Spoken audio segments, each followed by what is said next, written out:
Book 2, Chapter 4 of Dune by Frank Herbert opens with a new guard captain delivering news to Baron Harkonnen, revealing the stark and ruthless nature of the Baron's dominion and his manipulative strategies for control.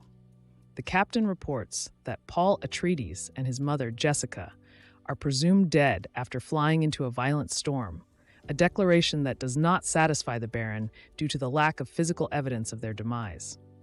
The captain further informs the Baron of the capture of key figures Dr. Kynes, the planetologist, and Thufir Hawat, the Atreides mentat. Baron Harkonnen, showcasing his cunning, demands that both captives be delivered to him for questioning.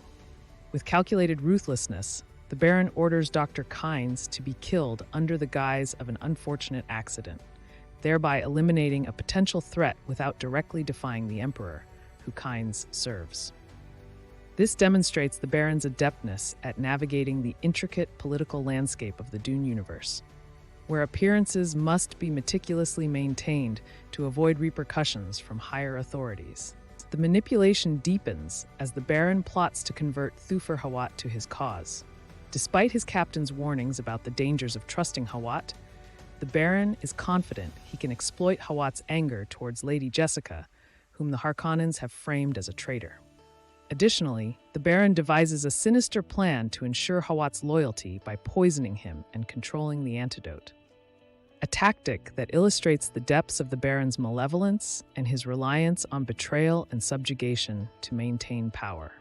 The chapter progresses with the Baron summoning his nephew, Beast Rabban, and entrusting him with the governance of Arrakis.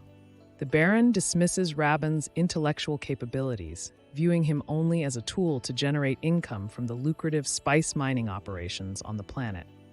The Baron instructs Rabban to exploit Arrakis relentlessly, with no regard for the well-being of the planet's native population. This strategy is revealed to be part of a larger, more sinister plot to make Rabban universally despised, thereby setting the stage for another nephew, Feyd-Rautha, to take over and be hailed as a liberator.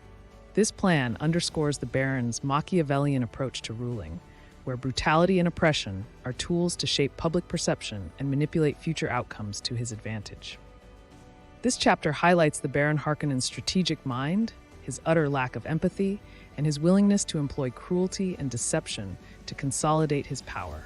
Through his interactions and plans, readers gain deeper insights into the complex political dynamics of Dune, as well as the themes of power, manipulation, and survival in an unforgiving universe.